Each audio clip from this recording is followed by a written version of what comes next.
Assalamualaikum warahmatullahi wabarakatuh. Jumpa lagi di Koko Channel, channelnya Orang Optimis.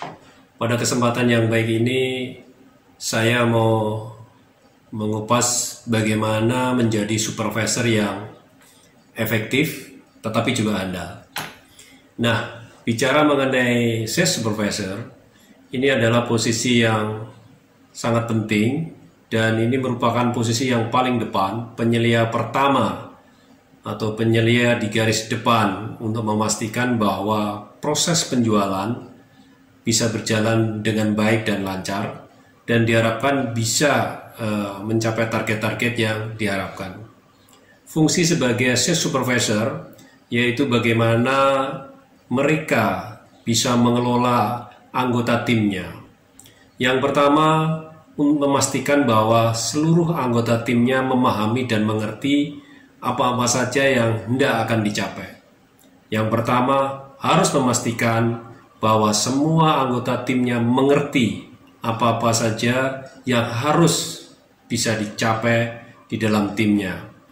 Biasanya, sebagai sales supervisor, yang harus dilakukan adalah bagaimana mengkomunikasikan hal-hal yang sudah menjadi keputusan perusahaan, terutama apabila Anda sebagai sales supervisor, tentunya Anda harus mengerti berapa target yang telah diberikan kepada Anda sebagai supervisor untuk bisa diraih bersama anggota timnya. Untuk mencapai hasil ataupun target yang telah ditetapkan oleh perusahaan, tentunya Anda akan mengutilize, akan memanfaatkan, akan berkoordinasi dengan seluruh anggota tim Anda. Oleh sebab itu, langkah yang paling pertama, Anda harus mengetahui setiap anggota tim Anda, bagaimana kemampuan, kekuatan, dan juga skill daripada mereka di setiap individunya. Oleh sebab itu, di dalam beberapa teori atau beberapa ilmu supervisor, Anda harus mengerti setiap anggota tim Anda harus Anda bagi menjadi 4 bagian atau 4 strata.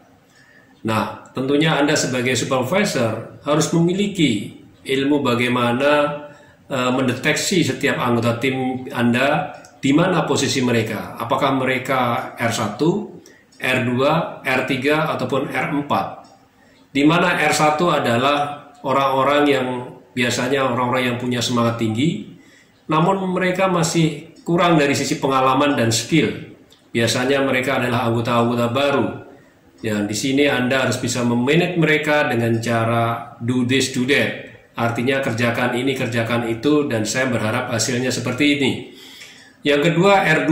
R2 ini sudah cukup mengerti dan cukup punya pengalaman. Namun mereka belum mempunyai skill yang tinggi, belum mempunyai jam terbang yang tinggi. Sehingga Anda harus touch mereka, Anda harus mendidik mereka, Anda harus mengasih pekerjaan mereka, itu sesuai dengan kemampuannya. Yang terpenting adalah R3 sama R4. R3, R4 ini mempunyai pengalaman, skill, dan mempunyai percaya diri yang tinggi. Bahkan yang R4, mereka mempunyai kemampuan yang tidak jauh dengan Anda sebagai supervisor. Pengalamannya oke, skillnya oke, dan semuanya serba oke, hampir-hampir seperti dengan Anda. Namun mereka belum mempunyai kedudukan seperti Anda. Disinilah seni sebagai seorang supervisor. Sebagai seorang supervisor, Anda harus mengerti bagaimana mengatur, membagi setiap pekerjaan kepada seluruh anggota tim Anda untuk memastikan bahwa target-target bisa dicapai dengan hasil yang gemilang, dengan cara yang dan proses yang benar dan elegan. Oleh sebab itu, yang pertama adalah Anda harus segera membagi pekerjaan kepada seluruh anggota tim Anda. Biasanya sebagai seorang sales supervisor, yang pertama Anda harus membagi target. Kemudian Anda membagi area coverage, dan Anda membantu untuk memapping, memilih dan memilah customer Anda yang mana yang Anda tentukan untuk bisa dikerjakan oleh setiap anggota tim Anda. Yang kedua, Anda harus memastikan bahwa setiap anggota tim Anda melakukan kunjungan atau melakukan kontak dengan pelanggan Anda sesuai dengan kapasitas, kemampuan, dan frekuensi yang telah ditentukan. Dan itu pekerjaan sebagai supervisor. Anda harus memastikan bahwa anggota tim Anda melakukan kunjungan secara sistematis, secara persisten, konsisten kepada pelanggan Anda untuk memastikan bahwa pelanggan akan memanfaatkan atau membeli produk kita. Yang ketiga, Anda sebagai supervisor, Anda harus membuat laporan yang cukup penting kepada manajemen, yaitu mengenai laporan perkembangan sales, perkembangan yang ada di lapangan, laporan mengenai bagaimana kondisi dari setiap anggota tim Anda. Dan yang keempat adalah Anda harus sering melakukan field visit atau joint visit. Di sini Anda berfungsi untuk membantu setiap anggota tim Anda untuk mencapai tujuannya, yaitu memenuhi target yang telah ditentukan. Apakah itu berupa target kunjungan maupun merupakan target penjualan. Disinilah Anda sekaligus membuat penilaian setiap anggota tim Anda, bagaimana mereka bekerja, bagaimana mereka melakukan tugas-tugasnya. Anda bisa memapping, Anda bisa menilai di mana kemampuan mereka, kapabilitas mereka. Dan yang paling penting, Anda sebagai penyelia atau sebagai sales supervisor, Anda juga berfungsi sebagai trainer on the field. Anda harus mendampingi anggota tim Anda untuk mencapai kesuksesan, untuk mencapai keberhasilan. Dan yang tidak kalah penting lagi, Anda sebagai supervisor, Anda harus memastikan setiap anggota tim Anda bisa mencapai hasil yang maksimum.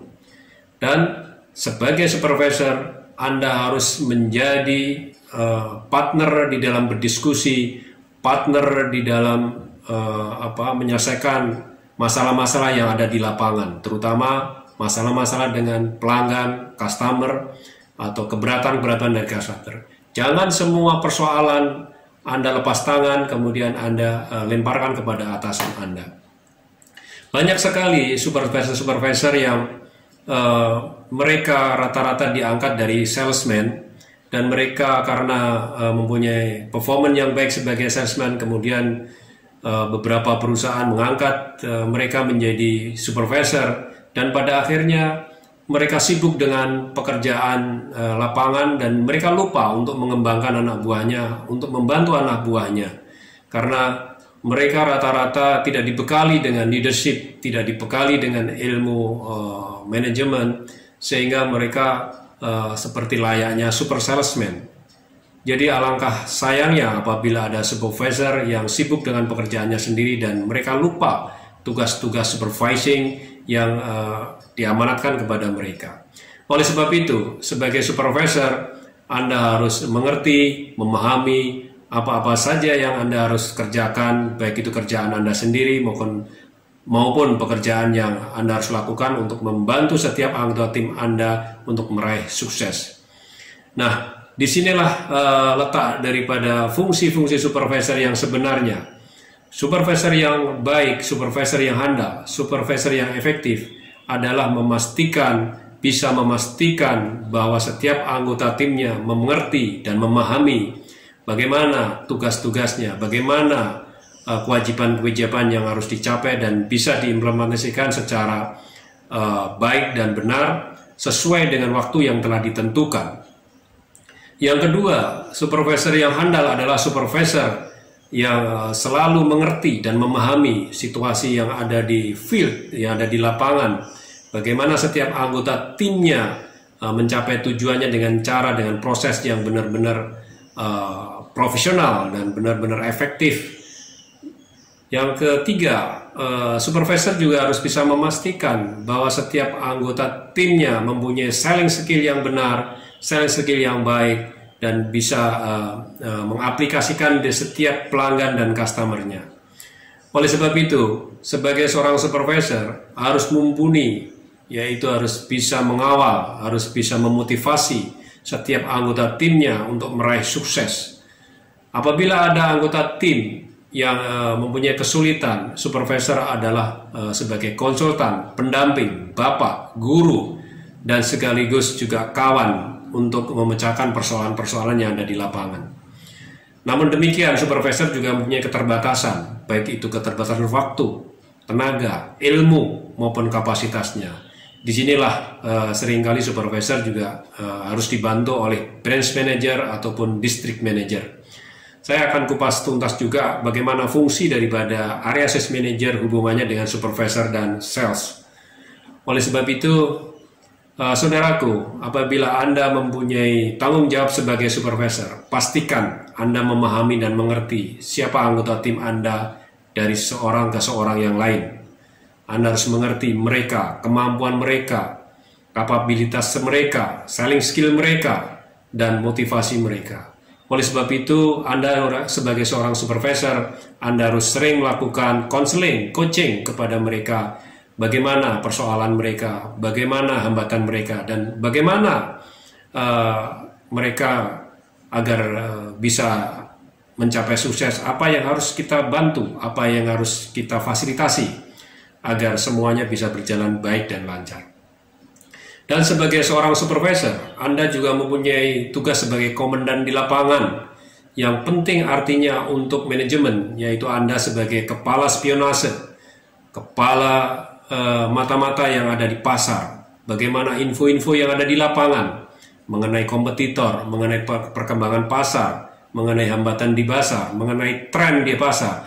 Anda bisa membuat laporan yang penting, membuat laporan yang sangat informatif kepada manajemen untuk menjadi masukan dan pada akhirnya untuk menjadi suatu strategik yang baru.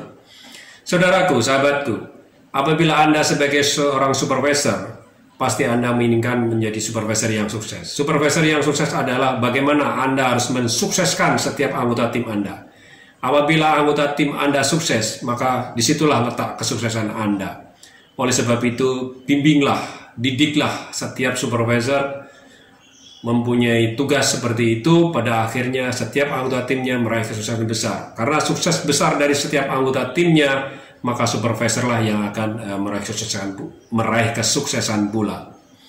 Kawanku, saudaraku, bila Anda sebagai seorang supervisor, sekali lagi, jangan pernah lengah untuk selalu memfollow up, untuk selalu memotivasi setiap anggota timnya bahwa Anda bisa, bahwa Anda harus mengatakan kepada setiap anggota tim Anda bahwa Anda bisa, bahwa Anda tidak sendiri, Anda harus di samping mereka. Dan sukses itu harus bisa diraih bersama anggota timnya. Saudaraku, kalau Anda sebagai seorang supervisor, sekali lagi, Anda harus cerdik dan pandai bagaimana memonitor setiap pergerakan tim Anda. Setiap anggota tim Anda harus mampu melakukan monitoring. Sekali-sekali Anda harus membuat randomize, bagaimana Anda mengecek setiap anggota tim Anda di lapangan, bagaimana pekerjaan mereka, bagaimana hubungan mereka dengan pelanggan, ada masalah-masalah apa, ada masukan-masukan apa di lapangan. Dan disitulah Anda akan bisa memapping, Anda akan bisa membuat strata, siapakah anak buah Anda, dan di manakah letak mereka, apakah mereka R1, R2, R3, atau R4, seperti yang setelah saya jelaskan di depan. Sahabatku, saudaraku, sebagai seorang supervisor, ini langkah yang paling awal Anda menjadi penyelia. Setelah itu Anda akan meniti karir menjadi branch manager, area manager, dan kemudian Anda akan meniti karir kembali menjadi regional manager, dan kemudian Anda akan memegang tanggung jawab secara nasional, yaitu sebagai national sales manager. Bahkan Anda bisa menjadi sales director ataupun marketing director. Jadi saudaraku, sahabat-sahabatku, bila Anda sebagai supervisor, video ini Anda bisa pakai untuk guidance. Sekali lagi, video ini bisa Anda pakai untuk guidance. Sekian, wassalamualaikum warahmatullahi wabarakatuh. Sukses selalu untuk Anda.